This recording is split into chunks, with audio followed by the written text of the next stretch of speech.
वसुदेवसुतं देवं कंसचाणूरमर्दनं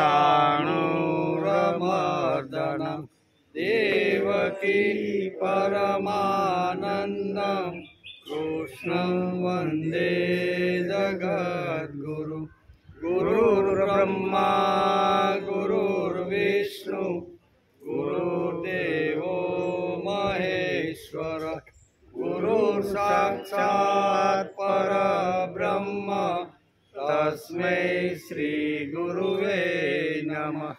नारायणं नमस्कृत्यं नरं चैव नरोत्तमं देवीं सरस्वती व्यासं ततो जयमुदीरये ततो जयमुदीरये।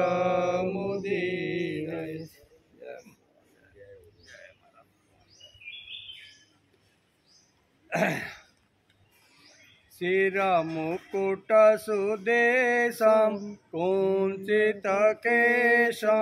नटवरवेशं कामवरं मायाकृतमनुजं हलधर अनुजं प्रतिहतदनुजं भारहरं वल्लभव्रजपालं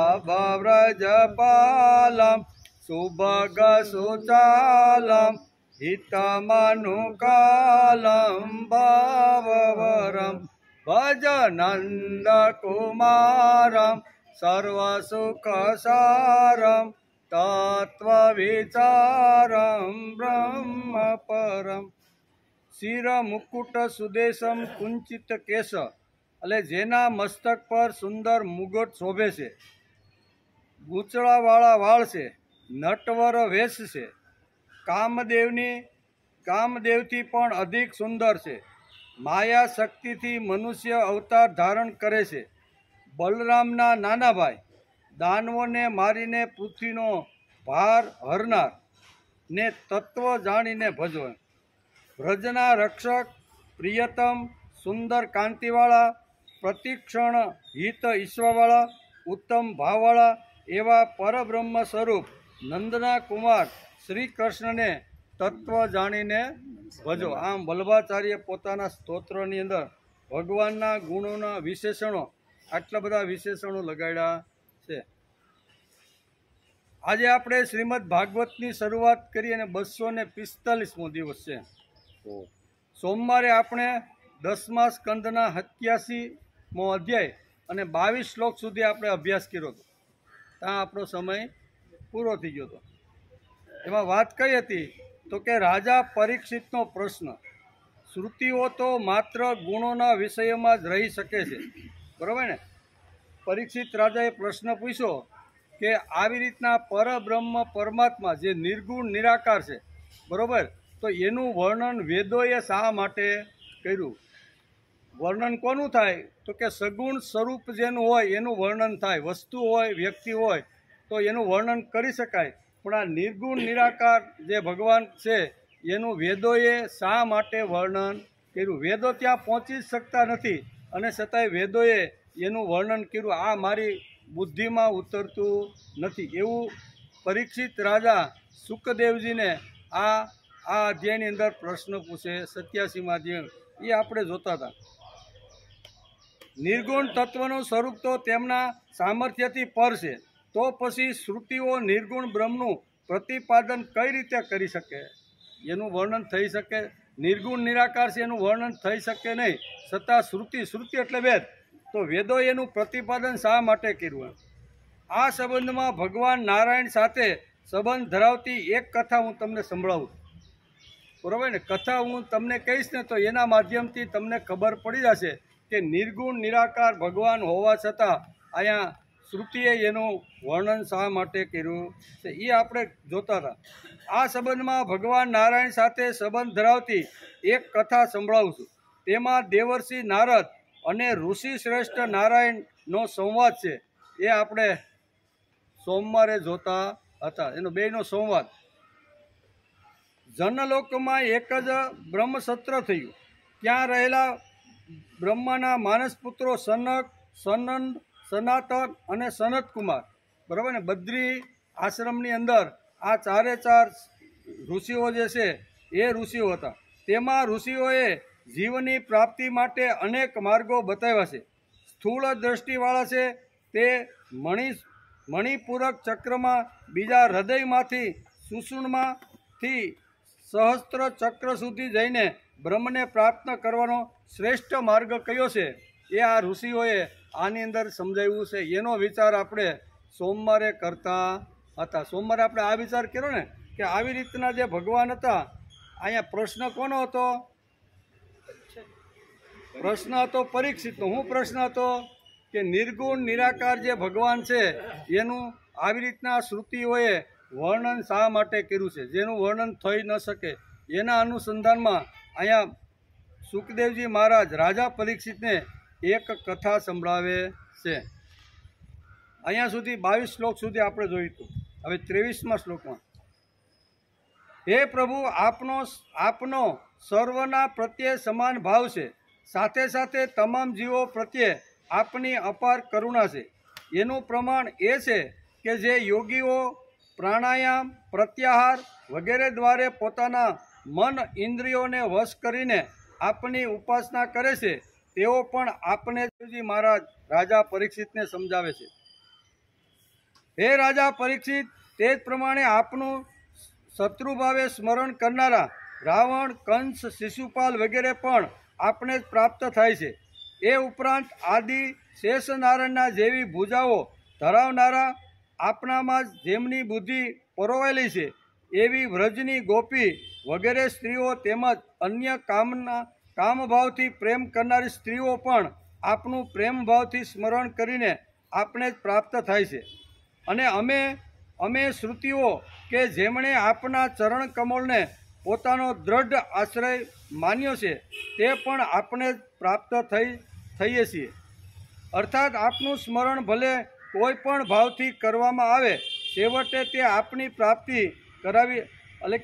પ્રાપ્તિ કરાવી દેશે. આપના સમાન ભાવનું જ આ પરિણામ છે. વેર ભાવે જો તમારી સ્તુતિ કરે ને તો પણ તમે એનું કલ્યાણ કરી છો. એવા શિશુપાળ અને કંસનું દ્રષ્ટાંત આપીને અહીંયા સુખદેવજી મહારાજ રાજા પરીક્ષિતને કહે છે કે બદ્રિકાશ્રમની અંદર જ્યારે 4 ઋષિઓ મળ્યા અને સનંદ ઋષિ છે એ વ્યાસપીઠ ઉપર બેસીને 3 ભાઈઓએ અહીંયા શ્રુતિએ ભગવાનનું વર્ણન શા માટે કર્યું, શ્રુતિઓ ભગવાનને વર્ણન કેવી રીતનું કરે છે ને એ આખો પ્રસંગ અહીંયા પરીક્ષિત રાજાને સંભળાવે છે કે કોઈ પણ વેરભાવથી પણ જો ભગવાનનું આવી રીતનું જો સ્મરણ કરે ને તો પણ એમને ભગવાનની પ્રાપ્તિ થઈ જાય છે. અહીંયા ભાગવતકારે 2 ઉદાહરણો આપ્યા છે. એક તો કંસનું, જરાસંઘ અને શિશુપાળ. આ ભગવાનની વિરુદ્ધની અંદર ઊભા હતા, પણ સતત ભગવાનના વિરુદ્ધની અંદર ભગવાનનું વારંવાર નામ લેતા હતા, બરોબર. તો આવી રીતના વેરભાવે પણ જો ભગવાનનું સ્મરણ જીભ ઉપર આવી જાય તો પણ ભગવાન તમે એનો ઉદ્ધાર કરી નાખો છો. આમ શ્રુતિ એટલે વેદ એટલે આ વેદનું આ કથન અત્યારે અહીંયા ઋષિઓ સંભળાવી રહ્યા છે. બીજું, ભાવથી ગોપીઓનું ઉદાહરણ આપીને કહે છે કે ભગવાન પ્રત્યે ગોપીઓને આંતરડાનો પ્રેમ હતો, ભાવ હતો, તેથી ગોપીઓ પણ ભગવાનને પામી ગઈ. આ 2 ઉદાહરણો ભાગવતકારે આપ્યા છે.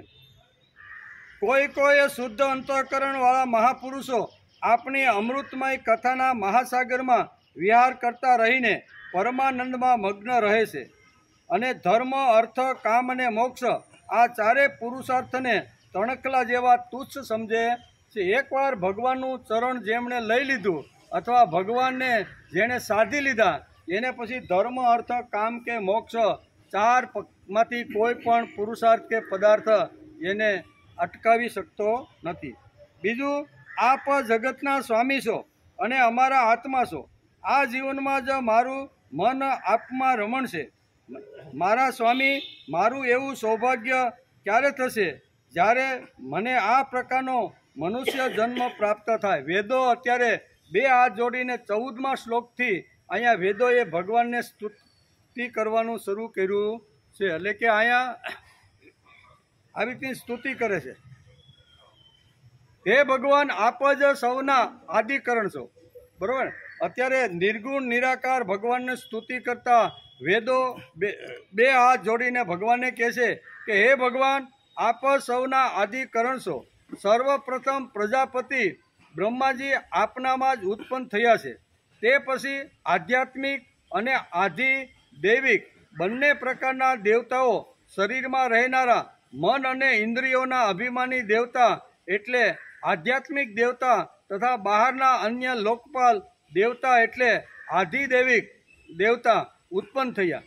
આ પ્રમાણે એ તમામની ઉત્પત્તિ આપનામાંથી જ થઈ છે. નિર્ગુણ નિરાકારનું વર્ણન વેદોએ શા માટે કર્યું એવો પ્રશ્ન પરીક્ષિત રાજાએ જ્યારે પૂછ્યો ત્યારે અહીંયા કે વાર્તાના રૂપમાં હું તમને એક સુંદર કથા સમજાવું છું. એમ કરી અને અહીંયા બદ્રી કેદારનો આખો પ્રસંગ ઊભો કરી અને સનત કુમાર વગેરે ઋષિઓના મુખારવિંદમાંથી આ વેદોની સ્તુતિ થાય છે.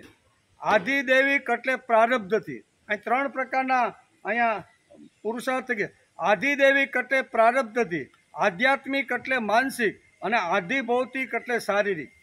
3 પ્રકારના એ કે બ્રહ્માને નિર્માણ કર્યા પછી એની અંદર આ 3 પ્રકારના જે આધિદૈવિક, આધિભૌતિક અને આધ્યાત્મિક આ ત્રણ વાતો તમે પણ એની અંદર ઉત્પન્ન કરી છે. બીજું, તેથી તેઓ આપણાથી ઉત્પન્ન થયા છે.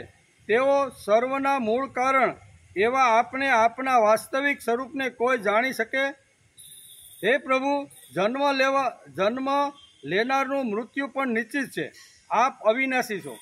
વેદો 2 હાથ જોડી અને ભગવાનને સ્તુતિ કરે છે કે ભગવાન, જેનો જન્મ થાય છે ને એનું મૃત્યુ તો નિશ્ચિત છે, પણ આપ કેવા છો? અહીં કહે છે જન્મ લેનારનું મૃત્યુ પણ નિશ્ચિત છે, પણ આપ તો અવિનાશી છો. તમારો કોઈ જન્મ નથી, તમારું કોઈ મૃત્યુ નથી, તમે અવિનાશી છો.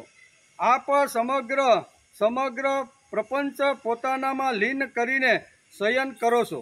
ત્યારે ન તો કારણ રહે છે કે ન કાર્ય, અર્થાત સૂક્ષ્મ અને સ્થૂળ બંને પ્રકારની સૃષ્ટિનું અસ્તિત્વ રહેતું નથી.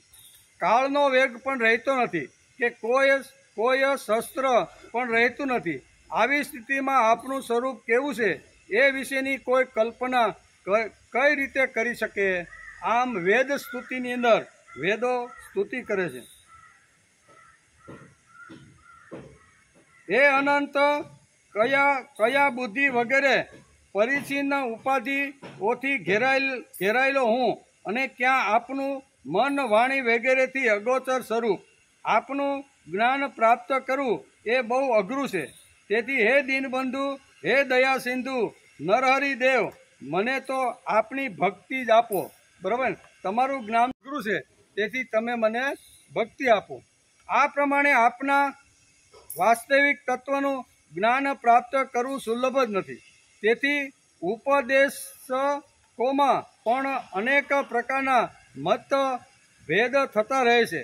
તેમનામાંથી થોડાક જે નાસ્તિકવાદી છે તે કહે છે કે આ સંસારની ઉત્પત્તિ જળથી થઈ છે, અર્થાત સ્ત્રી પુરુષના સંયોગથી પ્રકૃતિ દ્વારા આ સંસાર ઉત્પન્ન થયો છે.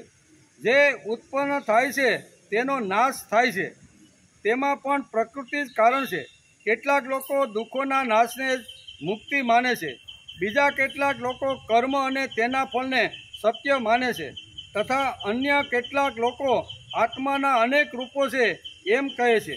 એ બધા જ બ્રહ્મવશ આરોપો કરીને જ આ પ્રમાણે કહે છે. કેટલાક લોકો જીવને ત્રિગુણાત્મક કહે છે. વાસ્તવમાં આ બધા તર્કો અજ્ઞાનના કારણે છે. પ્રભુ, આપ તો જ્ઞાન સ્વરૂપ છો અને જીવનું વાસ્તવિક સ્વરૂપ પણ આપની જેમ જ્ઞાન સ્વરૂપ જ છે. પરંતુ જીવ પોતાના આત્મ સ્વરૂપને ભૂલીને માયાના ચક્રમાં ભ્રમિત થયો હોવાથી તે પોતાના સ્વરૂપને જાણી શકતો નથી. જ્ઞાન સ્વરૂપ એવા આપનામાં આ પ્રકારના ભ્રમને કોઈ સ્થાન, તમારામાં કોઈ આવી રીતના પ્રકારને સ્થાન નથી. પછી તે નાસ્તિકવાદ હોય તો પણ એને આમાં સ્થાન નથી.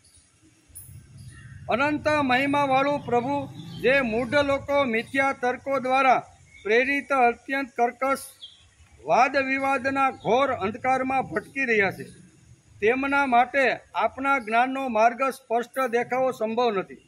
તેથી મારા જીવનમાં એવી સૌભાગ્યની ઘડી ક્યારે આવશે કે હું શ્રી મંદ માધવ વામન એટલે ત્રિલોચન શ્રીશંકર શ્રીપતે ગોવિંદ મધુપતે આ રીતે આપણે આનંદમગ્ન થઈને પોકારતો રહીને હું મુક્ત થઈ જાઉં. વેદો અત્યારે આ વેદ સ્તુતિ છે. કેવું? આ અધ્યાયનું નામ જ છે વેદ સ્તુતિ. વેદની સ્તુતિ કોણ કરે છે? વેદ પોતે જ કરે છે. કોની સ્તુતિ કરે છે? ભગવાનની. ભગવાન નારાયણની આ વેદો સ્તુતિ કરે છે કે હે અમને પણ આવો અવસર ક્યારે મળે. એમ વિષય અઘરો છે, ઊંઘ આવી જાય એવો. કારણ કે વેદ સ્તુતિ, વેદો ભગવાનની નિર્ગુણ નિરાકારની સ્તુતિ કરે. કાંઈ ને આપણે સમજવાનો પ્રયત્ન કરીએ. મનુષ્યથી મન સુધીનું જે ત્રિગુણાત્મક જગત છે એ પ્રકૃતિનું કાર્ય હોવાથી અસત છે, પરંતુ તેના આધાર આપ છો અને આપ જ તેમાં પરિપૂર્ણ રૂપે રહેલા હોવાથી તે અસત હોવા છતાં પણ સત્ય જેવું પ્રતીત થાય છે. આત્મજ્ઞાનની બ્રહ્મ દ્રષ્ટિ હોવાથી તેના માટે સમગ્ર વિશ્વ બ્રહ્મમય થઈ જાય છે. બ્રહ્મજ્ઞાની જગતને આપનું સ્વરૂપ જુએ છે. તે માયાનો સ્વીકાર કરતો નથી. તેથી તેનું વિશ્વને નિત્ય માનવું પણ ઉચિત જ છે. જેમ સોનાના આભૂષણોમાં તત્વરૂપે સોનું જ સમજનાર આભૂષણોની આકૃતિને મિથ્યા માનીને સોનાની જ કિંમત સમજે છે, તે જ રીતે જ્ઞાની માયાથી બનેલી આકૃતિને મિથ્યા માનીને અધિષ્ઠાન રૂપે આપણે જુએ છે. કેમ કે આ વિશ્વનું સર્જન કરીને આપે તેમાં પ્રવેશ કર્યો છે. આખા વિશ્વની સૃષ્ટિનું સર્જન કર્યા પછી તમે એની અંદર પ્રવેશ કર્યો છે. આ જગત પોતાના સ્વરૂપ, નામ અને આકૃતિના રૂપમાં અસત છે, છતાં પણ જે અધિષ્ઠાન એટલે કે સત્તાની સત્યતાથી આ સત્ય દેખાય છે, તથા જે આ અસત પ્રપંચમાં સત્ય રૂપે સદા પ્રકાશમાન રહે છે, તે જ ભગવાનનું અમે ભજન કરીએ છીએ. બરાબર ને? એ ભગવાનનું અમે ભજન કરીએ છીએ. આ પ્રમાણે બધા પ્રાણીઓમાં આપ જ પ્રકાશિત થઈ રહ્યા છો એવું જાણીને આપણા અનન્ય ભક્તો બધામાં સર્વાત્મ ભાવે રાખીને બધા પ્રાણીઓની સેવા આપની સેવા સમજે છે.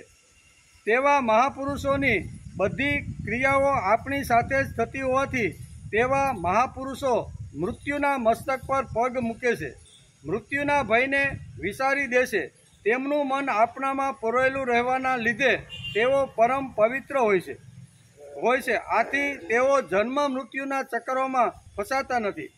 પરંતુ જેઓ આપણી ભક્તિથી વિમુખ છે, વેદો અત્યારે સ્તુતિ નિર્ગુણ નિરાકાર ભગવાનને કહે છે કે પરંતુ જેઓ આપણી ભક્તિથી વિમુખ છે તેઓ વિદ્વાન હોવા છતાં આપણી વેદવાણી કે જેમાં કર્મફળનું વર્ણન છે તેમાં રેચા પૈસા રહેવાથી કર્મફળની કામના તેમને બંધનકારક બને છે. વેદની અંદર આવી રીતની ઘણી બધી કર્મફળની ઘણી બધી વાતો રહેલી છે. એ વાતોની અંદર ઘણીવાર ઘણા વિદ્વાન પુરુષો પણ એની અંદર પડી જાય છે. વેદની વાણીને ફક્ત હું આ વાણી કીધા પછી મને ફળ કેટલું મળે એમાં જ રેચા પૈસા રહેશે. એમ કે વેદવાણી કે જેમાં જે કર્મફળનું વર્ણન છે તેમાં રેચા પૈસા રહેવાથી કર્મફળની કામના તેમને બંધનકારક બને.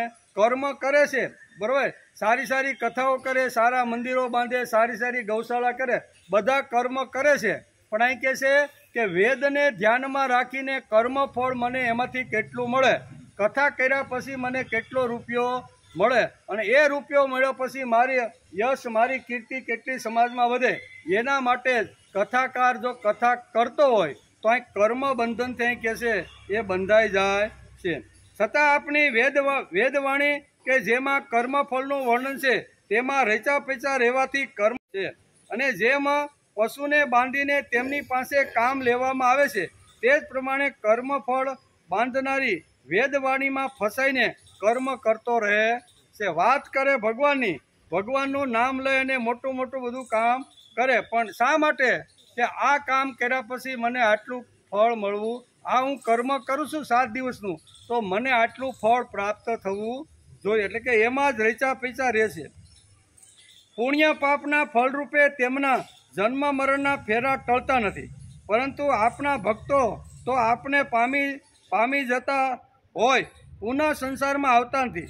તેથી આપની ભક્તિ જીવોને માટે સર્વોત્તમ શ્રેષ્ઠ ભક્તિ છે. આવી રીતના વેદરૂપી જે આવી રીતના જે કર્મ ફળ છે એમાં ન રાચતા ફક્ત તમારે જ ભક્તિ જે કરે છે ને એ પાછા જન્મ મરણના ફેરામાંથી પાછા આવતા નથી.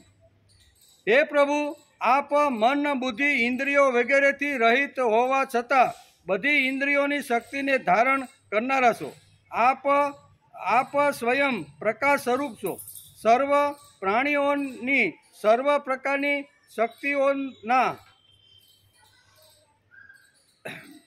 શક્તિઓના પણ આપ જ છો. તેથી બધા દેવતાઓ પોતપોતાના ઉપહાર આપને સમર્પિત કરે છે અને પુનઃ આપણી પાસેથી જે વસ્તુઓ પ્રાપ્ત કરે છે, ઇન્દ્રિયોના દેવતા રૂપે તેઓ તે વિષયોને ભોગ કરે છે. હે ભગવાન, આ બધી આપણી જ પૂજા છે. જે પ્રમાણે કોઈ સમ્રાટ આધીન રહેનારા સામંત રાજાઓ એટલે કે ખંડિયા રાજાઓ પ્રજા પાસેથી કર લઈને સમ્રાટને આપે છે અને સમ્રાટ પાસેથી તેનો ઉપભોગ કરે છે, તે જ પ્રમાણે દેવતાઓ પણ આપના દ્વારા બધા ભોગો પ્રાપ્ત કરીને તેમનો ઉપભોગ કરે છે અને આપનાથી ભયભીત થતા રહીને વિશ્વ નિર્માણના કાર્યમાં જેમને આપે જ્યાં નિયુક્ત કર્યા છે તેઓ પોતપોતાના કાર્યમાં સાવધાનીપૂર્વક જોડાયેલા રહે છે. એમાં ભાગવતકાર કહે છે, જે પ્રભુ ઇન્દ્રિય રહિત હોવા છતાં પણ સમસ્ત બાહ્ય અને આંતરિક ઇન્દ્રિય શક્તિને ધારણ કરે છે અને સર્વજ્ઞ અને સર્વકર્તા છે, તે બધાના સેવનય પ્રભુને હું નમસ્કાર કરું છું. તે નિત્યયુક્ત પરમેશ્વર, આપ જ્યારે લીલા કરવાની ઈચ્છા કરો છો ત્યારે આપના સંકલ્પ માત્રથી સ્થાવર જંગમ વસ્તુઓ, દેહ, પ્રાણી આ બધી નામ રૂપાત્મક સૃષ્ટિ બની જાય છે. તે સમયે પૂર્વ સંસ્કારોથી યુક્ત થઈને બધા પ્રાણીઓ ઉત્પન્ન થાય છે. આપ તે સર્વના આકાશની જેમ બધાની અસંગ રહો છો. આપ સર્વવ્યાપી છો. આપ સર્વશ્રેષ્ઠ છો. આપ પરમ પવિત્ર છો. ન તો કોઈ આપનું પોતાનું છે કે ન તો પરાયું છે. તેમ છતાં જેઓ આપની ભક્તિ કરે છે તે આ જન્મ મૃત્યુના ચક્રાવામાંથી છૂટીને આપના પરમ પદને પ્રાપ્ત થઈ જાય. આપણી ભક્તિનું મહત્વ વેદવ્યાસે ભાગવતની અંદર ઘણા બધા અધ્યાયની અંદર ભક્તિનું જ મહત્વ ગાયું છે. જ્ઞાન કરતાં ભક્તિનું મહત્વ ભાગવતની અંદર વધારે છે. તેથી અહીં કહે છે વેદો અત્યારે ભગવાન પરબ્રહ્મ પરમાત્માને આ પ્રમાણે સ્તુતિ કરે છે. હે ધ્રુવ, સત્ય સ્વરૂપ પરમાત્મા, પ્રાણીઓ અસંખ્ય છે. જો તે બધાને નિત્ય અને સર્વવ્યાપી માની લેવામાં આવે તો એ બધા જીવો પણ આપણા જેવા જ હોત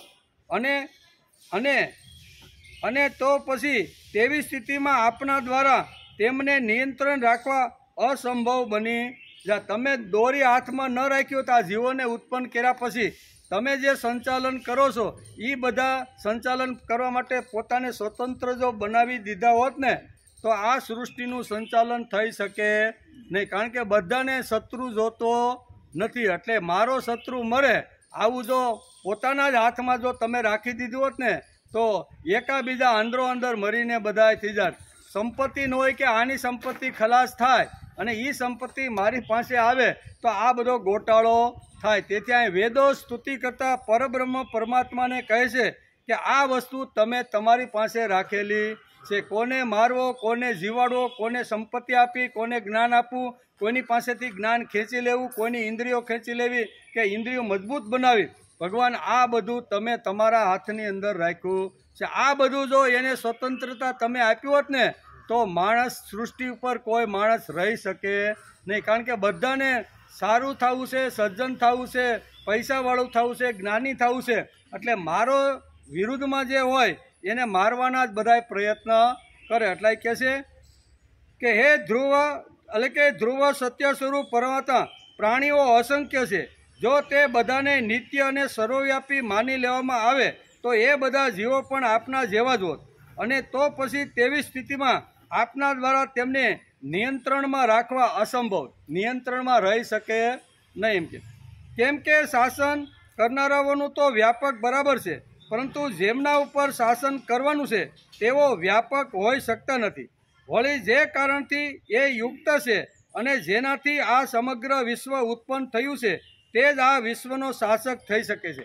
જેણે વિશ્વનું સર્જન કર્યું છે, વિશ્વનો જેણે વ્યાપક કર્યો છે, અને વ્યાપક કર્યા પછી જે આખા વિશ્વને સંભાળે છે એ જ એનો અધિપતિ થઈ શકે, એ જ સંચાલન કરી શકે, એ જ એનું સંચાલન કરી શકે છે.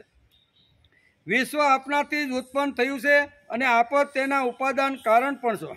આપ જ વિશ્વના નિયંતા છો અને આ સંસાર સાથે ઓતપ્રોત રહીને આપ જ બધાનું સમભાવે શાસન કરો છો. આ વિશ્વ આપનું સ્વરૂપ છે, તેથી આપના સિવાય અન્ય કોઈ આ વિશ્વનો નિયંતા હોઈ શકે ને. આ વિશ્વનું જે નિયંતા અથવા જે સંચાલન કરે છે ને એ ભગવાન તમે જ કરતા રહેલા છો. આમ વેદ ભગવાનને સ્તુતિ કરે છે, નિયંત્રણ કરે છે. જો કોઈ કહે કે મેં આપને જાણથન અભિપ્રાય દોષને કારણે યથાર્થ નથી. અમારા અભિપ્રાય પ્રમાણે તો સર્વના પરમ પિતા એવા આપના ચરણોનું શરણ લેવું એ જ અભય પદની પ્રાપ્તિનો હેતુ છે. હે સ્વામી, પ્રકૃતિ અને પુરુષ બંને અજન્મા અને અનાદિ છે, પરંતુ તેમનાથી આ વિશ્વની ઉત્પત્તિ થઈ એ શક્ય નથી. આપ તો પોતાના સંકલ્પ માત્રથી અનંત કોટી બ્રહ્માંડનું તમે નિર્માણ કરો. ખાલી તમે સંકલ્પ કરો ને, અહીં પ્રકૃતિ કે પુરુષની જરૂર પડતી નથી. સંકલ્પ માત્રથી તમે આ અનંત કોટી બ્રહ્માંડનું તમે નિર્માણ કરી શકો છો. જેમાં જળ અને વાયુના સંયોગથી પાણીના પરપોટા ઉત્પન્ન થાય છે અને વિલીન પણ થઈ જાય છે, તે જ પ્રમાણે પ્રાણીઓ પણ પ્રકૃતિ અને પુરુષના સંયોગથી ઉત્પન્ન થાય છે અને છેવટે અનેક નામ અને ગુણો સહિત સર્વશ્રેષ્ઠ એવા આપની અંદર લીન થઈ જાય છે. જેમ નદીઓ પોતાના નામરૂપ છોડીને સમુદ્રમાં સમાઈ જાય છે, મધમાં જેમ બધા ફૂલોનો રસ સમાયેલો હોય છે, તેમ આપનામાં બધા જીવો સમાયેલા છે. એમ અત્યારે વેદો બે હાથ જોડીને અહીંયા નારાયણને સ્તુતિ કરે છે. બરોબર. હે પ્રભુ, આપ અજન્મા છો.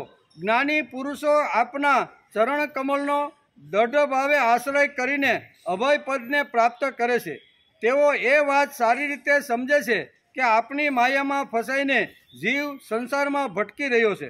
આપના શરણમાં ન આવવાને કારણે જ આપનું કાળચક્ર તેને વારંવાર ભયભીત કરી રહ્યું છે. ઠંડી, ગરમી અને વરસાદ એવા ત્રણ ભાગવાળું સંવત્સરરૂપી કાળચક્ર આપનો જ ભ્રુવી વિલાસ છે. જ્ઞાનીઓ પૂર્ણરૂપે આપની જ ભક્તિ કરે છે. આપનું જ અનુકરણ કરનારાઓને સંસારનો ભય રહેતો નથી. તેથી હે ભગવાન, આ જીવ આપના શરણમાં આવ્યો છે તેનો આપ ઉદ્ધાર કરો. એમ અત્યારે અહીંયા વેદ બે હાથ જોડી અને ભગવાનને સ્તુતિ કરે છે કે ભગવાન તમે આનો ઉદ્ધાર કરો. એમ હે અજન્મા પ્રભુ, જે યોગીઓએ પ્રાણાયામ વગેરે સાધનો દ્વારા પોતાની ઇન્દ્રિયોને વશ કરી લીધી છે, પરંતુ ગુરુદેવના ચરણોનો આશ્રય લીધો નથી, પરિણામે તેમનો મનરૂપી ઘોડો અત્યંત સંચળ હોવાથી કોઈ પણ રીતે વશ થતો નથી, અને તે તેમની ઇન્દ્રિયોને વારંવાર સંચળ કરતો રહે છે, અને તેથી તેમને વિપત્તિઓનો સામનો કરવો પડે છે. આવા યોગીઓની સ્થિતિ સઢ વિનાના વહાણમાં બેસીને યાત્રા કરતા વેપારીઓ જેવી થઈ જાય છે. તેથી પરમાનંદની પ્રાપ્તિ માટે ગુરુદેવના ચરણનો આશ્રય લેવો જોઈએ. ગુરુદેવના રૂપે આપ સ્વયં ગુરુ જ છો, તમે જ ગુરુ છો, બીજા ગુરુ ગોતવા ક્યાં જવા, એમ વેદો બે હાથ જોડીને પ્રાર્થના કરે છે. હે ભગવાન, આપ અખંડ આનંદ સ્વરૂપ છો. શરણાગત ભક્તો માટે તો આત્મ સ્વરૂપ જ છો. જે ભક્તોએ આપને પોતાના બનાવી દીધા તેમને સ્વજન કહેવાતા પુત્ર, પત્ની અને પોતાના દેહ કે સ્થાવર સંપત્તિ, ઘર, જમીન કે અન્ય કશાથી શું પ્રયોજન? આ સત્યને વિચારીને જે લોકો આનંદ માટે સંસારમાં તલ્લીન રહે છે અને વિષયોની પાછળ ભટકે છે, તેમનો વિષયો પોતે જ વિનાશી અને સારહીન હોવાના કારણે ભલા કયું સુખ આપી શકે? તેથી મનુષ્ય પરમાનંદ સ્વરૂપ એવા આપનું જ ભજન કરવું જોઈએ. ભજન કરવા જેવા એક તમે છો. તમારા નામનું ભજન, તમારા કામનું ભજન, તમારા વિચારોનું ભજન જ કરવું જોઈએ. એમ વેદો અત્યારે અહીંયા નારાયણને આ પ્રમાણે સ્તુતિ કરે છે. પ્રશ્ન હતો, નિર્ગુણ નિરાકાર ભગવાન હોવા છતાં વેદોએ એની સ્તુતિ શા માટે કરી? સ્તુતિ કોની થાય? કે પ્રત્યક્ષ સામે હોય એનું વર્ણન થઈ શકે, પણ જેને જોયા જ નથી તો એનું વર્ણન કેવી રીતે થાય? પ્રશ્ન પરીક્ષિતનો આ હતો. એમાં એક સુંદર મજાની કથા વાર્તા રૂપે અહીંયા વેદવ્યાસે લખી છે. હે ભગવાન, જે સંત મહાત્માઓએ આપના શરણોને પોતાના હૃદયમાં સ્થિર કરી દીધા છે, એવા સંત મહાત્માઓ મદ, માત્સર્ય વગેરે વિકારો વિનાના છે અને તેઓ આ ધરાપલ અત્યંત પવિત્ર અને તીર્થરૂપ છે. સંત મહાત્માઓનું વર્ણન કરતા અહીંયા ભાગવતકાર વેદવ્યાસ લખે છે અને વેદ બે હાથ જોડીને સ્તુતિ કરતા ભગવાનને કહે છે કે સંત મહાત્માઓએ આપના ચરણોને પોતાના હૃદયમાં સ્થિત કરી દીધું છે. એવા સંત મહાત્માઓ મદ, માત્સર્ય વગેરે વિકારો વિનાના છે અને તેઓ આ ધરાતલ પર અત્યંત પવિત્ર અને તીર્થરૂપ છે. તેવા મહાપુરુષનું ચરણોદક સમસ્ત પાપ તાપોને સદાને માટે મિટાવી દે છે. આપ નિત્ય આનંદ સ્વરૂપ અને સર્વના આત્મા છો. જ્યાં આપની લીલાઓ કથા નિરંતર સાંભળવા મળે છે, એવા મહાપુરુષના સત્સંગમાં એકવાર પણ પોતાનું મન ઓરવે છે, તે પુનઃ મનુષ્યના મનના સાત્વિક ગુણોનું હરણ કરવાની સંસારની જાળમાં ફસાતો નથી. ભગવાનની લીલા જ્યાં થતી હોય, ભગવાનના લીલાનું જ્યાં વર્ણન થતું હોય, એનું સુંદર વર્ણન ભાગવતકારે કર્યું છે. હે ભગવાન, જે સંત મહાત્માઓએ આપણા ચરણોને પોતાના હૃદયમાં સ્થિત કરી દીધા. કેવા સંત મહાત્મા છે, એણે આપણું જે છે એને પોતાના જીવનમાં સ્થિત કરી દીધું. એવા સંત મહાત્મા તીર્થ સ્વરૂપ જ છે, તેને નમસ્કાર કરવા જોઈએ. અને એને નમસ્કાર કરવા માટે ઘણીવાર આપણે ઘણી બધી કથાઓ, ઘણી બધી આવી રીતના દ્રષ્ટાંતો અથવા સંત પુરુષોના ચરિત્રો આપણે ઘણીવાર આવી રીતના સાંભળ્યા છે. જે ભાગવતની અંદર વેદવ્યાસે જે વર્ણન કર્યું છે, એવા ચરિત્રો આ ભારતની ભૂમિ ઉપર ઘણા બધા નિર્માણ થયા છે. એવું એક ચરિત્ર એટલે એકનાથનું. ઘણીવાર આપણે એકનાથના ચરિત્રનો વિચાર કરીએ છીએ, પણ અહીંયા બધું મન, બુદ્ધિ, ઇન્દ્રિય, કર્મ જે કાંઈ છે એણે ભગવાનના ચરણની અંદર આવી રીતનું બધું સમર્પિત કરી દીધું છે. એવા મહાન આવી રીતના સંત છે, એ પેઠણની અંદર મહારાષ્ટ્રમાં થઈ ગયા.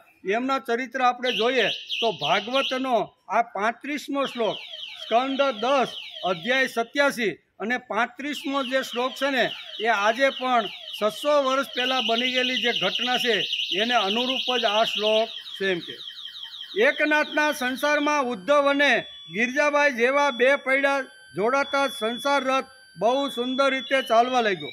સંસારનો બાહ્ય વ્યવહાર ઉદ્ધવે સંભાળ્યો અને ઘરની નાની મોટી વાતો ગિરજાબાઈએ સંભાળી. એ બેન, તમારો અવાજ આવે છે? એનો જ છે.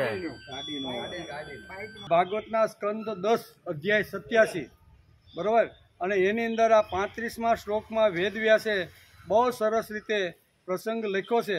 અને પરીક્ષિત રાજાને અત્યારે એક વાર્તા કહીને સુખદેવજી મહારાજ આ આખો પ્રસંગ અત્યારે સમજાવવા માગે છે કે તારા મનમાં એમ છે કે નિર્ગુણ નિરાકાર પરબ્રહ્મ પરમાત્મા છે, એને કોઈ આકાર નથી, એને કોઈ વાસના નથી, એને કોઈ કામના નથી, એને 3 ગુણો કંઈ અસર કરી શકતા નથી. તો વેદોએ શા માટે આનું વર્ણન કર્યું? જે વસ્તુ જોઈ શકાય સામે હોય એનું વર્ણન થાય, પણ આ તો નિર્ગુણ નિરાકાર છે. પ્રશ્ન બહુ સારો હતો, અને એના પ્રશ્ન શું કહેવાય, એના પ્રશ્નના જવાબમાં અહીંયા સુખદેવજી મહારાજ સુંદર મજાની એક વાર્તાના રૂપમાં કહે છે કે વેદોએ ભગવાનને સ્તુતિ શા માટે કરી, અને સ્તુતિ કઈ કઈ સ્તુતિ હતી, કેવી સ્તુતિ હતી, એ બધી સ્તુતિનું વર્ણન 14મા શ્લોકથી શરૂઆત થાય છે. એમાં હે ભગવાન, જે સંત મહાત્માઓએ આપના ચરણોને પોતાના હૃદયમાં સ્થિત કરી દીધા છે, એવા સંત મહાત્માઓ મદ માત્સર્ય વગેરે વિકાર વિનાના છે, અને તેઓ ધરાપલ અત્યંત પવિત્ર અને તીર્થ સ્વરૂપ છે. કેવા છે? પવિત્ર પણ છે અને તીર્થ સ્વરૂપ છે. તીર્થ સ્વરૂપ આવા મહાત્માઓ ઘણા છે. એનું સુંદર જો આપણે દ્રષ્ટાંત રૂપે જો સમજવાનું હોય તો પેઠણની અંદર એકનાથનું ચરિત્ર આપણે ઘણીવાર અલગ અલગ એના પ્રસંગોમાં જોયું છે. આજે એક નવા પ્રસંગની અંદર આ તીર્થ સ્વરૂપ અહીંયા એકનાથનું જીવન કેવું હતું એનું સુંદર મજાનું વર્ણન કર્યું છે. એકનાથના સંસારમાં ઉદ્ધવ અને ગિરજાબાઈ જેવા 2 પૈડા જોડાતા સંસાર રથ બહુ સુંદર રીતે ચાલવા લાગ્યો. સંસારનો બાહ્ય વ્યવહાર ઉદ્ધવે સંભાળ્યો અને ઘરની નાની મોટી જે જવાબદારીઓ હતી એની પત્ની ગિરજાબાઈએ સંભાળી. કોઈ પણ સાંસારિક વ્યવહાર હોય, કુટુંબનો ક્યાંય આવું જવું હોય તો એ બધું ગિરજાબાઈએ સંભાળી લીધું હતું. જેના લીધે અહીંયા એકનાથને પ્રભુ કાર્યમાં વધારેમાં વધારે સમય મળી શકતો હતો. ગૃહ કાર્યમાં ડૂબી ગયા પછી પ્રતિષ્ઠિત પતિવ્રતા ગિરજાબાઈ એટલે કે અતિથિ કે અભ્યાગતની સેવા સુંદર રીતે કરતા હતા. એકનાથના સંસારનો આરંભ જ અતિ મધુર થયો. ગિરજાબહેન જેવી પત્ની અને ઉદ્ધવ જેવો વહીવટ કરતા મળ્યા, અને તેમાં શ્રીખંડિયાનું આવવું, આ 3 ત્રિવેણી સંગમ એકનાથના જીવનમાં જોવા મળે છે. પછી સંસાર સુખનું પૂછવું શું? ગિરજાબહેનને ઘરમાં સંતોષ થયો. આવતા જતા અતિથિઓને પણ સંતોષ આપતા હતા. એકનાથને ગૃહસ્થાશ્રમમાં આ બધી વાતોનો લાભ મળ્યો. તેમનો ગૃહસ્થાશ્રમ અપૂર્વ હતો. એકનાથ સાંજે જ્ઞાનેશ્વરી, ભાગવત ઇત્યાદિનું વાંચન અને રાત્રે કીર્તન અને સ્વાધ્યાય કરતા હતા. 24 કલાકનો જે સમય છે, સવારે 5થી શરૂઆત કરી અને રાતના 10 વાગ્યા સુધીનો સમય એકનાથે બરોબર બાંધી દીધો હતો. એમાં 1 પણ મિનિટ આડી અવળી જાય નહીં એનો વિચાર કરી અને સાંજના સમયે અહીંયા ભાગવત અને રાત્રે કીર્તન કરતા હતા. પોતાના ઘરમાં તેણે વૈદિક વિચારધારાની પરબ ખોલી હતી. બ્રાહ્મણોથી શરૂઆત કરી. એકનાથના કીર્તનો સાંભળવા તેમના વાડામાં અસંખ્ય લોકો ભેગા થતા હતા. તેમના પ્રવચનમાં આબાલ વૃદ્ધ સૌ આવતા હતા. એકનાથે પોતાની સુમધુર અને પ્રાસાદિક વાણીથી પૈઠણને વૈકુંઠની પ્રતિષ્ઠા મેળવી આપી હતી. પૈઠણના લોકો કહેતા હતા કે અમારે મરવું નથી, અમારું વૈકુંઠ તો પૈઠણ છે. આવી પૈઠણની અહીંયા કહેશે કે સ્વર્ગ જેવી સુવાસ એણે પૈઠણની અંદર નિર્માણ કરી હતી. એટલે કે વૈકુંઠની પ્રતિષ્ઠા મેળવી હતી. નાથ મંદિર કહેવા લાગ્યા. આ સુધી સંસ્કૃત ભાષામાં રહેલું જે વેદાંત હતું તેમણે પ્રાકૃત ભાષામાં કહ્યું, અને સર્વસામાન્ય માણસો માટે તેણે જ્ઞાનની પરબ શરૂ કરી દીધી. તેથી અહીંયા બહુ સરસ સંતો મહાત્માઓના ચરિત્ર જ્યારે આપણે વાંચીએ છીએ ને ત્યારે એમાં બહુ સરસ રીતે લખ્યું છે કે આબાલ વૃદ્ધ સમજી શકે એવા વેદાંતના સરળ અને સાત્વિક સિદ્ધાંતો છે એણે અહીંયા વાડાની અંદર ભાગવત ભક્તિના અંતરંગમાં રહેલું પ્રીતિ, મુક્તિ, વૈરાગ્ય ઇત્યાદિના દિગ્દર્શન તેમણે ભાગવતની કથા દ્વારા સમજાવ્યા. અખંડ અનુદાન અને જ્ઞાનદાનથી પાવન થયેલા તે વાડામાં એક સ્વરૂપાન સ્ત્રી રોજ નિયમિત એકનાથનું છે. તે સરળ ભાષાની અંદર જ્યારે કહેવા લાગ્યા ત્યારે એક સ્ત્રી રોજ સ્વરૂપાન હતી, સુંદર હતી, અને રોજ એ એકનાથની કથા સાંભળવા માટે રોજ આવે. રોજ નિશ્ચિત કરેલી જગ્યા ઉપર આવીને બેસે. જગ્યા ઉપર બેઠા પહેલા એ જે પાથરનું અથવા આસન હોય અથવા ખુરશી હોય એને નમસ્કાર કરે, ધરતી માતાને નમસ્કાર કરી અને પોતાના આસન ઉપર બેસે. રોજનો નિયમ આ સ્ત્રી હતી, બધાની પહેલા આવી જાય અને કથા પૂરી થાય ત્યારે બધાની પાછળ બધાને નમસ્કાર કરી અને એ સ્ત્રી પોતાના ઘરે જતી રહેતી હતી. સાદા શુભ્ર વસ્ત્રો હતા. સ્ત્રી કેવી હતી? સાદા શુભ્ર વસ્ત્રો હતો, વાંકડિયા વાળ હતા, શરીર પર દિવ્ય અલંકારો અને ગૌરવની પ્રતિભા હતી. આવી સુંદર યૌવનની થનગનાટ કરતી એક સ્ત્રી રોજ સવારે સાંજના સમયે જ્યારે ભાગવત શરૂ થાય એ પહેલાં આવીને પોતાના આસનને નમસ્કાર કરીને રોજ એકનું એક જ આસન જે જગ્યાએ એને નક્કી કરી હતી એ આસન ઉપર આવીને બેસે. કથા પૂરી થાય, બધાને નમસ્કાર કરી અને પછી એ દુર્જનો પણ આવતા હતા. દુર્જનો આવતા હતા એટલે જોયે છે કે આટલી રૂપવાન, આટલું સુંદર સૌંદર્ય, શુભ્ર વસ્ત્રો અને અલંકારથી આભૂષિત આવી સ્ત્રી અત્યાર સુધી અમે કોઈ દી જોઈ નથી. એટલે આ જે આસુરી સંપત્તિના જે આવી રીતના જે લોકો હતા ને એ દુર્જનો પણ આ સ્ત્રીને જોઈ અને મન એની અંદર રાખતા હતા. એટલે કથા સાંભળવા આવે છે એ કાંઈ બધા સાંભળવા માટે જ આવતા નથી. એવું બહુ સરસ કહે છે. શા માટે આવે? ઘણા તો સૌંદર્ય જોવા આવે, ઘણી વાર એમ થાય કે આપણા બૂટ અને ચંપલ ઘસાઈ ગયા છે, સાંભળવા જાય અને કોઈ ઇન્દ્રિયો બધું જ એકત્રિત કરી અને ભાગવતની કથા રોજ સાંભળવા માટે આ સ્ત્રી આવતી હતી. સુંદર સ્ત્રીને જોઈને કેટલાક દુર્જનો એના મનમાં પાપ ઉદ્ભવ્યું, પણ તે સ્ત્રીની શાંત મુદ્રા, પવિત્ર આચરણ, વજનદાર બોલવું અને વર્તન જોઈને દુર્જનો શાંત થઈને બેસી જતા હતા કે કેટલું સુંદર આનું શરીર, કેટલું સુંદર વાણી, કેટલું સુંદર આ બધું જોઈ અને ઘણીવાર આ દુર્જનો આવી રીતના શાંત થઈ જતા. પરંતુ એક દિવસ તેમનો મનોબંધ તૂટ્યો. ચાંડાળ ચોકડી ચૂપ અંદરો અંદર વાતો કરવા લાગી. રૂપવતી સ્ત્રી કોણ છે? ક્યાંથી આવી છે? કેમ આવતી છે? બધાની પહેલા આવીને પોતાના જ આસન ઉપર કેમ ઘાટના પગથિયા ઉતરી અને એ તો અંદર ઉતરતી રહેલી છે. પરંતુ એક હલકે તેની સાથે ચાંડાળ ચોકડી બહાર આવી. તે સ્ત્રી જ્યારે ગોદાવરીના ઘાટના પગથિયા ઉતરવા લાગી ત્યારે પેલા ચારેય જણને અત્યારે ક્યાં જતી હશે આ બાઈ? સાંજ વીતી ગઈ હતી. તેમ થોડું અંધારું પણ થઈ ગયું હતું. ચારે બાજુથી દેડકાઓનો અવાજ પણ ડ્રાઉ ડ્રાઉ ડ્રાઉ આવી રીતનો સાંજના સમયે અવાજ આવતો હતો. સ્ત્રીને પાણીમાં ઉતરતી જોઈને ચારે જણ ગભરાઈ ગયા. આ કોઈ ઘરમાં જાતી નથી, ઝૂંપડામાં જાતી નથી, આ આવી છે ક્યાં? એ તપાસ કરવા માટે ચાંડાળ ચોકડી એની પાછળ ગઈ, પણ સ્ત્રી તો એક પછી બીજું, બીજા પછી ત્રીજું એમ ઘાટના પગથિયા ઉતરી અને આવી રીતે જવા લાગી. ત્યારે ચાંડાળ ચોકડીને અવાજ થઈ કે આ પાણીમાં ઉતરી અને જે જળમાંથી આવી હતી એ જલમય આ સ્ત્રી બની, એટલે કે સ્ત્રી જલમય બની ગઈ. એટલામાં તે સ્ત્રી પાણીમાં ઉતરી અને જોતજોતામાં જલમય બની ગઈ, જાણે કે તે ઠેકાણે કોઈ સ્ત્રી હતી જ નહીં. બરાબર, ઘાટમાં ઉતરી જલમય બની ગઈ. એકનાથની વાણી પ્રવચન સાંભળવા માટે સાક્ષાત ગોદાવરી માતા સ્ત્રીનું રૂપ ધારણ કરી અને રોજ સાંજે એકનાથના વાડામાં આવતી હતી. કોણ હતું?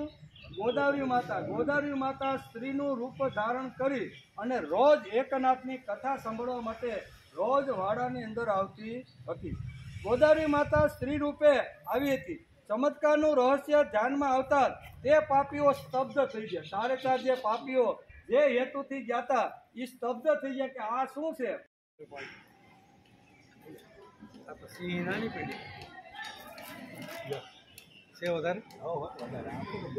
શ્રીમદ ભાગવતના સ્કંદ 10 અને અધ્યાય 87. બરોબર, એમાં 35મા શ્લોકમાં ભાગવતકાર વેદવ્યાસે લખ્યું છે અને શ્રુતિઓ અત્યારે નારાયણને સ્તુતિ કરે છે. વેદો એમાં આ પ્રસંગ બહુ સરસ રીતે લખ્યો છે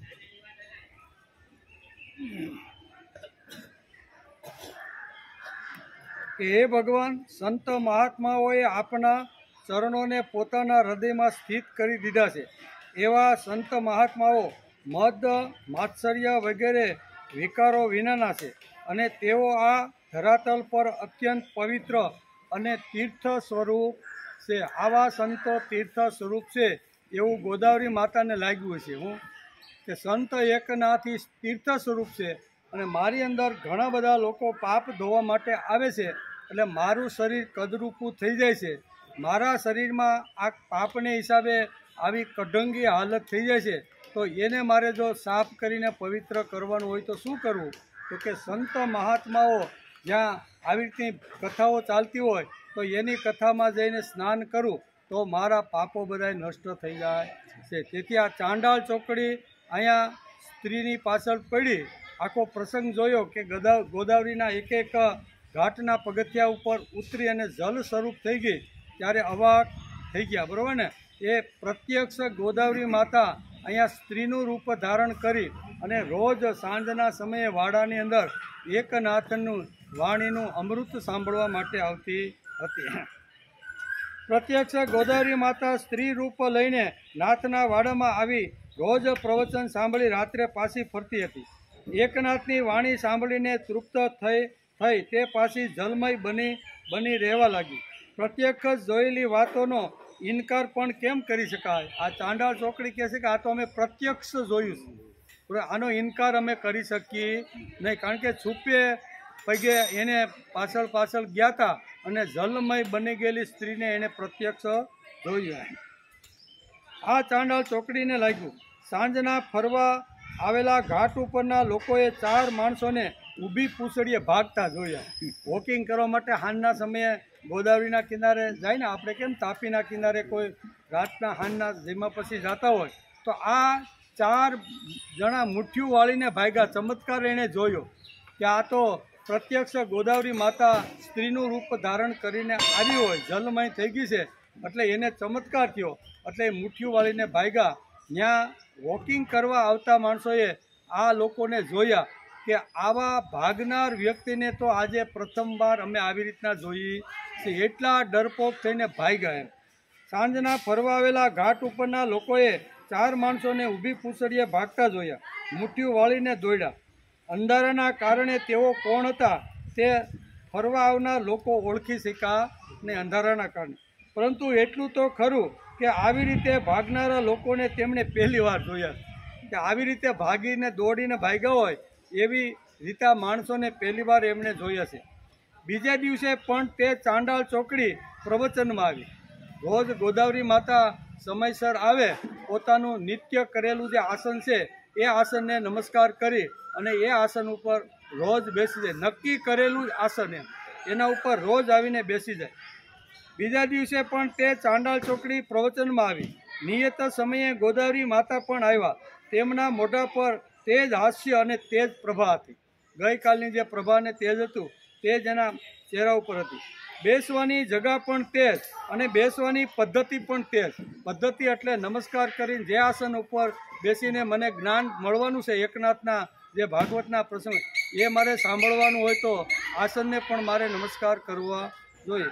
એટલે કે બેસવાની જગા પણ તેજ અને બેસવાની પદ્ધતિ પણ તેજ. એકનાથનું પ્રવચન શરૂ થયું.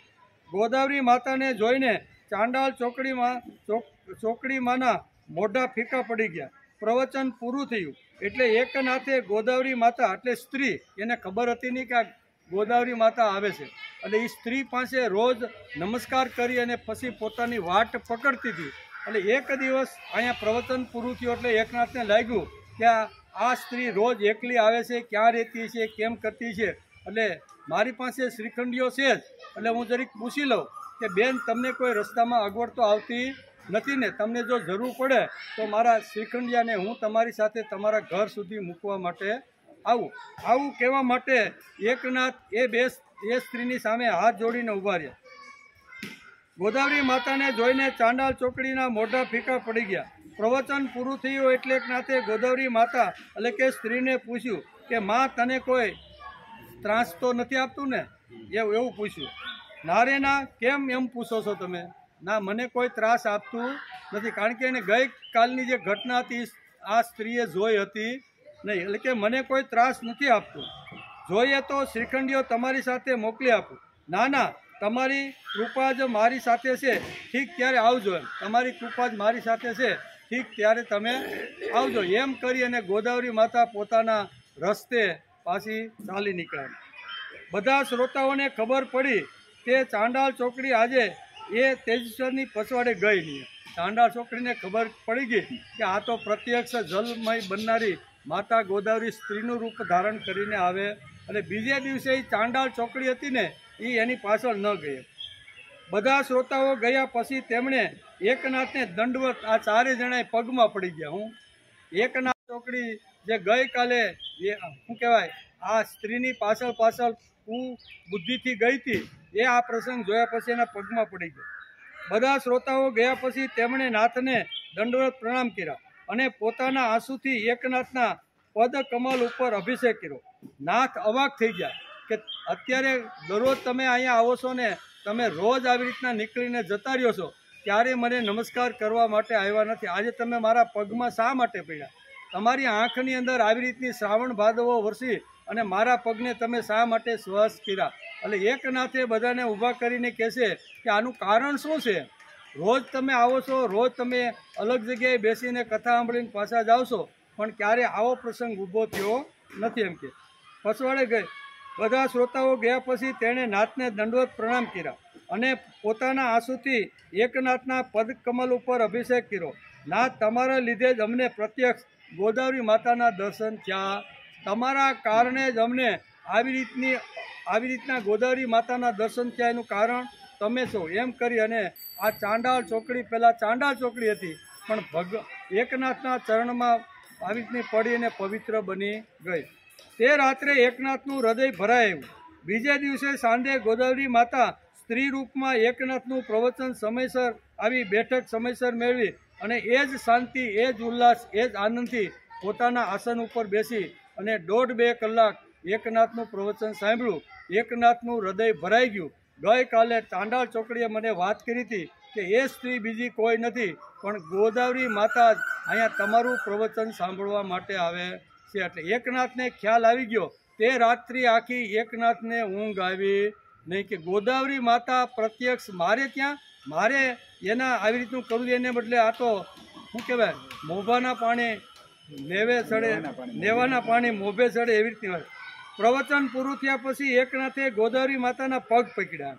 એના ચાંડાળ ચોકડીએ વાત આખી કરી એટલે એના પગ પકડ્યા અને કહ્યું કે માં, તમે મને શા માટે શરમાવો છો?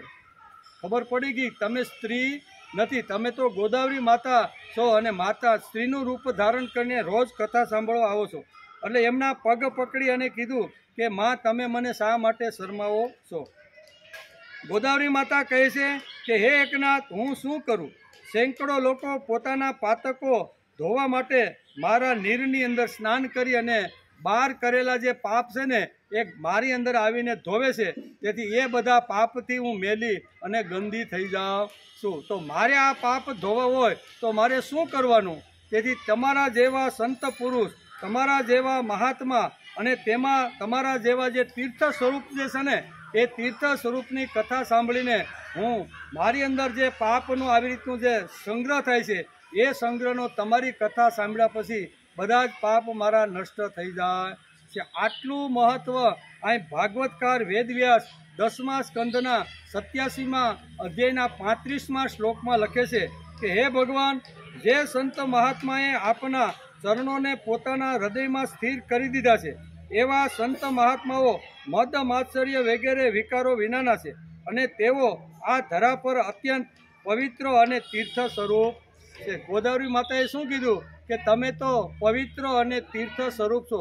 તમારા મુખારવિંદમાંથી નીકળતા ભગવાનની લીલાઓનું જે વર્ણન છે ને એ ભગવાનની લીલાઓનું વર્ણન સાંભળે અને મારી અંદર જે પાતકો ધોવાય છે અને હું જે મેલી થઈ જાઉં છું, તો મેલી થઈ ગયેલી હું સ્ત્રીનું રૂપ ધારણ કરી અને રોજ તમારા પ્રવચનમાં તમારી વાણી અને ભગવાનના ભાગવતના વિચારો સાંભળીને હું પણ પવિત્ર થઈ જાઉં.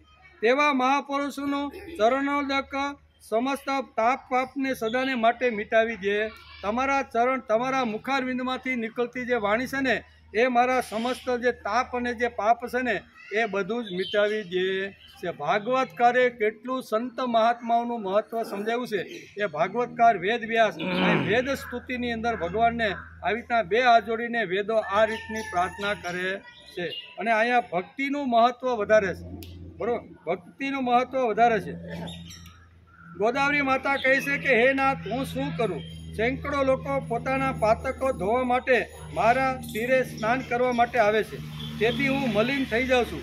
એકનાથ, તારી વાંકા ગંગામાં નાહીને હું પવિત્ર, પાવન અને તીર્થરૂપ બની જાઉં. ગોદાવરી માતા કહેશે કે હું શું કરું ભાઈ, મારી આવી પરિસ્થિતિ છે અને તીર્થ સ્વરૂપ તમે છો. તમારી વાણી સાંભળીને મારા બધા જ પાપો નષ્ટ થઈ જાય છે, તેથી હું મલિન થઈ જાઉં છું. એકનાથ, તારી વાંકા ગંગામાં નાહીને હું પવિત્ર થઈ જાઉં છું.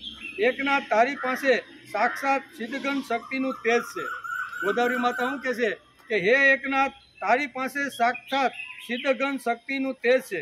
વર્ષોથી ગાંડી ભક્તિ કરનારા લોકોને તે જીવન દ્રષ્ટિ આપી છે. ગાંડી ગયેલી ભક્તિ થતી હતી, બરોબર ને, કે સંસારમાં રહીને ભક્તિ થઈ શકે નહીં, સંસારમાં રહીને પરમાર્થ થઈ શકે નહીં. આવી જે ગાંડી ગયેલી ભક્તિ જે હતી ને, એને સમાજમાં તે કીધું કે ઘરમાં રહીને ગૃહસ્થ જીવન ગાળતા ગાળતા પણ માણસ ભક્ત બની શકે છે. આવી તેજસ્વી દ્રષ્ટિ તે સમાજની અંદર ઊભી કરી. લોકો એમ જ સમજતા હતા કે જો માણસે ભક્તિ કરવાની હોય, જો માણસે આવી રીતનું જો સારું કામ કરવાનું હોય ને, તો ગૃહ ત્યાગ કરવો જોઈએ. હે એકનાથ, તે ગૃહ ત્યાગ કરનારાઓને રોકીને કીધું કે ઘરમાં રહીને પણ સારામાં સારી ભક્તિ થઈ શકે છે. આ બધી વાતો તે સમાજમાં ઊભી કરી છે. તેથી કહે છે એકનાથ, મારી પાસે તેથી તારી તેજસ્વી અને પવિત્ર વાણી સાંભળવા માટે રોજ સાંજે તારા વાડામાં હું સ્ત્રીનું રૂપ ધારણ કરીને આવું છું, એમ ગોદાવરી માતા કહે છે. તેથી મલિન થયેલું મારું જે શરીર છે એ તારી વાણીથી મારું શરીર પાવન અને પવિત્ર થઈ જાય છે, આમ ગોદાવરી કહે છે. એકનાથ કહે, બા, મારું અહોભાગ્ય છે કે મારી કાલી કેલી. એકનાથ કહે છે કે મારું તો અહોભાગ્ય છે કે મારી વાણી સાંભળવા આવી રીતની શક્તિ ગોદાવરી માતા પ્રત્યેક સાંભળવા માટે આવે છે, તેથી તો મારું ખૂબ જ સદભાગ્ય છે. એકનાથ કહે છે કે હે મા ગોદાવરી, તને ખરેખર મારા ઉપર પ્રેમ હોય તો તું સૂપી રહીને સાંભળે. આવી રીતનું સ્ત્રીનું રૂપ ધારણ કરીને આવીશ તો આવતીકાલે કોઈ ચમત્કારના નાદની અંદર આ બધી વાતો ફેરવી નાખશે. તેથી એકનાથ બે હાથ જોડી અને માં આ ગોદાવરીને કહેશે કે હે માં, તારે કથા સાંભળવી તો મારી ના નથી, પણ સૂપી રીતે રહીને જ સાંભળ અને તારા આ દીકરાને પ્રેમભરી દ્રષ્ટિથી નિહાળતી રહે. તારો દીકરો જ્યારે વ્યાસપીઠ ઉપર બેસી અને ભાગવતના સત્ય સિદ્ધાંતો સમાજમાં આવી રીતના વહેતા કરે છે, તો તારા દીકરાની ઉપર દ્રષ્ટિ રાખી અને મારા ઉપર તું હેત વર્તાવતી રહે. પણ તું આવી રીતની સૂપી રહે, તું આવી રીતની કરીશ તો આવતીકાલે કોઈ આને ચમત્કારના નાદમાં ફેરવી નાખશે. તું અહીં આવે છે એ જો લોકોને ખબર પડશે તો લોકો ચમત્કારના નાદમાં પડી જશે. માટે તું મારી નમ્ર પ્રાર્થનાનો સ્વીકાર કર. આમ એકનાથ બે હાથ જોડીને કહે છે. ધન્ય છે એકનાથ કે જેના પગ ચૂમવા માટે સિદ્ધિ આવી. ધન્ય છે એકનાથ કે જેના પગ ચૂમવાને માટે સિદ્ધિ આવી. પણ એકનાથ ચમત્કારના નાદમાં પડ્યા નહીં. આને જ સંત કહેવાય, આને જ મહાત્મા કહેવાય. અને આવા મહાત્માના સંગમાં માણસ જાય ને ત્યારે એના બધા પાપ અને તાપ નષ્ટ થઈ જાય છે. તેથી ગોદાવરી માતા કહે છે કે મારી અંદર અનેક લોકો આવીને પોતાના પાપ ધોવે છે, તેથી હું મલિન થઈ જાઉં છું. અને મલિન થયેલું મન, મલિન થયેલી જે બુદ્ધિ અથવા ઇન્દ્રિયો છે, એને જો મારે પવિત્ર કરવાની હોય તો એના માટે તીર્થ સ્વરૂપ એક તમારું જીવન છે. તમે આવી રીતના હજારો લોકોના જીવનની અંદર ભાગવતના વિચારો, દેવી વિચારો, સત્ય સિદ્ધાંતો, પ્રભુના વિચારો આવી લોકો સમાજમાં વહેતા કરી અને અનેક લોકોને તમે પ્રભુ તરફ વાળ્યા છે. તેથી અહીં કહે છે તું અહીં આવે છે એ જો લોકોને ખબર પડશે તો લોકો ચમત્કારના નાદમાં પડી જશે. માટે તું મારી નમ્ર પ્રાર્થનાનો સ્વીકાર કર. આવવાની ના નથી, પણ સૂપી રીતે આવે. ધન્ય છે એકનાથ કે જેના પગ ચૂમવા માટે સિદ્ધિ આવી છે, પણ એકનાથ ચમત્કારના નાદમાં પડ્યા નહીં. સવારના ઉઠ્યા પછી રાતના સુવાના સમય સુધી એકનાથનો જીવનક્રમ બાંધેલો જ હતો. આપણી જેમ નહીં એમ સવારમાં 5 વાગે ઉઠ્યા, રાતના 10 વાગ્યા સુધીમાં મારે શું કરવાનું છે, એક એક મિનિટનો સમય એકનાથે બાંધી દીધો હતો. ઉત્તમો તારકો પહેતા, એવું લખ્યું છે. ઉત્તમો તારકો પહેતા. વહેલી સવારે આકાશમાં તારા દેખાયા હોય તે સમયે નાથ ઉઠતા અને ધારણા, ધ્યાન, ચિત્ત એકાગ્રતા, સમાધિ ઇત્યાદિ ત્યાર પછી પ્રાતઃવિધિ આટોપીને ગોદાવરી ઉપર સ્નાન કરવા જતા. સૂર્યોદય થતાં જ સ્વાધ્યાય શરૂ થતો અને પછી અનેક પ્રકારના જે કોયડા હોય સમાજમાં, કોયડાઓ તો ઘણા હોય ને, ભાઈ ભાઈના ઝઘડા હોય, પતિ પત્નીના ઝઘડા હોય, દેરાણી જેઠાણીના ઝઘડા હોય, નાના મોટા સેઢા બાબતમાં ગામમાં આવું હોય, ત્યાં થોડું ઘણું થતું હોય છે. તો એ વખતે આવી રીતના ઝઘડાનો ઉકેલ ક્યાં કરવાનો? તો નાથના ઘેરે જે કાંઈ સમસ્યા હોય એ સમસ્યા લઈને દરેક લોકો નાથના ઘરે આવતા હતા. અને થોડો સમય નાથે આટલો પણ રાખ્યો હતો કે ગામના કોઈ સમસ્યા હોય, કોઈ કોયડા હોય, અને એ જો કોઈ લઈને આવે તો એનો ઉકેલ પણ નાથ આ સમયમાં આપતા હતા. એકનાથ પાસે કોઈ કોયડાનો ઉકેલ ન મળે તો એકનાથ પાસે આવતા. આ નિત્ય એટલે કે આ આત્મીયતા અને પ્રેમથી તેમની વાતો સાંભળી તેમને માર્ગદર્શન આપતા. આમ એનો ક્રમ સવારના 5 થી રાતના 10 વાગ્યા સુધી આખો બાંધેલો હતો. આ પ્રસંગ ઉપરથી આપણે પણ શું કહેવાય, વૃદ્ધોએ આપણા સમયને બાંધી દેવો જોઈએ. ગામ ગપાટા ન મારતા, ગમે તેવી ગંદી વાતો કાનની અંદર ન જવા દેતા. હવે જેટલો સમય રહ્યો છે ને એટલો સમય આપણા સમયને બાંધી અને પ્રભુના પ્રેમની અંદર તરબોળ કરી દેવો જોઈએ. ભગવાનની વાતો, ભગવાનના વિચારો, ભગવાનનું કામ, ભગવાનનું નામ, જ્યાં બેઠા હોય ત્યાં આપણે સારી વાતો કરીએ. ગંદી વાતો થતી હોય તો અટકાવીને આપણે એકાદો ભગવાન કૃષ્ણની બાળ લીલાથી માંડીને અત્યાર સુધીની જે કાંઈ લીલાઓ થઈ છે એ લીલાનો એકાદ પ્રસંગ કહી અને આપણી વાણીને પવિત્ર કરવાનો પ્રયત્ન કરવો. શા માટે કહેવાનું? આપણે જ્ઞાની સહી અને પેલો અજ્ઞાની છે. અજ્ઞાનીને જ્ઞાન આપવા માટે આપણે જ્ઞાનને કાંઈ આવી રીતનું કરવાનું નથી, પણ મારી વાણી પવિત્ર થાય. મેં જે વિચારો સાંભળ્યા છે, જે મારી વાણીની અંદર ભગવાનનો પ્રેમ પ્રવાહ ગયો છે, એ જ પ્રેમ પ્રવાહ જો બીજાના કાન ઉપર જાય તો એ પણ આવી રીતનો પવિત્ર થઈ જાય છે. તેથી હવે આપણો સમય લાંબો રહ્યો નથી. આથમ તો સૂર્ય છે, ક્યારે આથમી જાય એ આપણને કે તમને કે મને ખબર નથી. તેથી જેટલો સમય રહ્યો છે એટલો ભગવાનના વિચારોમાં, ભગવાનના કામમાં, ભગવાનને જે કાંઈ પ્રયોગો સમાજની અંદર મૂક્યા છે ને, ઘણું બધું છે. જન્મથી ઇતિ સુધી ભગવાનના જેટલા ગુણગાન ગાઈને, આમાં હમણાં કીધું ને કે ગમે તેટલા વૃક્ષો હોય એની બધાને આપણે પેન બનાવીએ, અને સાય હોય સમુદ્રની એને સાય બનાવીએ, અને સરસ્વતી માતાને ગણપતિ બાપા ભગવાનના ગુણોનું વર્ણન કરવા બેસે તો પણ કાગળ ને સાય અને કલમ બધી ટૂંકી પડે એટલું ભગવાનના ગુણોનું વર્ણન છે. તો એકાદો ભગવાનની જે લીલાઓનો પ્રસંગ છે એ પ્રસંગ જ્યાં જ્યાં બેઠા હોય ત્યાં આપણે કહેવાનો પ્રયત્ન કરવા જોઈએ. પૂજ્ય દાદા પાંડુરંગ શાસ્ત્રી ઘણીવાર કહે છે કે સમાજની અંદર પશુત્વ અને દેવત્વથી ભરેલો માણસ છે. કોઈ માણસ સંપૂર્ણ દેવત્વ નથી અને કોઈ માણસ સંપૂર્ણ પશુત્વ નથી. દેવત્વ અને પશુત્વથી ભરેલો જે માણસ છે ને એ બંને વાતો એની અંદર છે. કોઈની અંદર પશુત્વ વધારે હોય તો કોઈની અંદર દેવત્વ ઓછું હોય, કોઈની અંદર દેવત્વ વધારે હોય તો ઘણાની અંદર પશુત્વ પણ વધારે હોય છે. તો આપણે શું કરવાનું?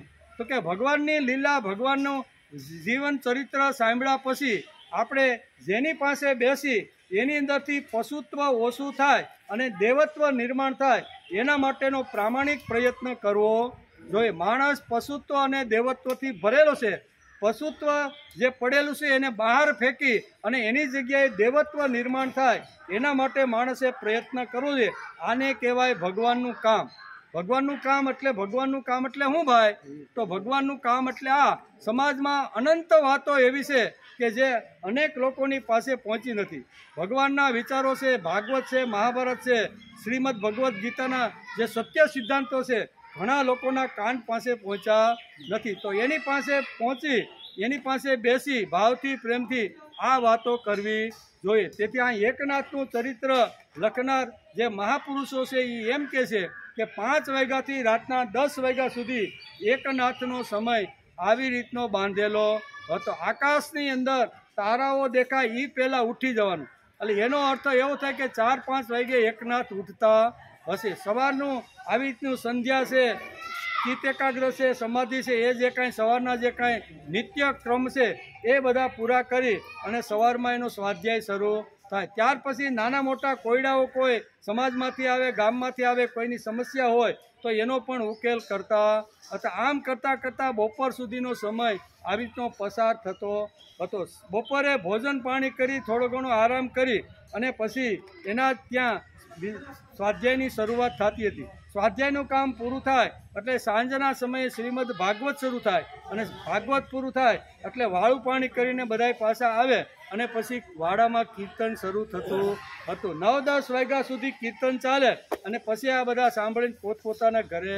આવું એકનાથનું જીવન બાંધેલું હતું. આ ચરિત્ર ઉપરથી આપણે આ લેવાનું છે કે આપણા જીવનને પણ બાંધવું જોઈએ. ગમે ત્યાં નાથ વગરનો શું કહેવાય, નાથ વગરનો ઓલો આખલો હોય ને, ગમે ત્યાં આટા મારતો હોય ને ગમે તેટલાને હેરાન કરતો હોય, એની જગ્યાએ આપણું જીવન જો બાંધેલું હોય ને તો એને સંભાળવાનો પ્રયત્ન થાય. તેથી કે સાંજે અને રાત્રે કીર્તન કરતા, વચ્ચે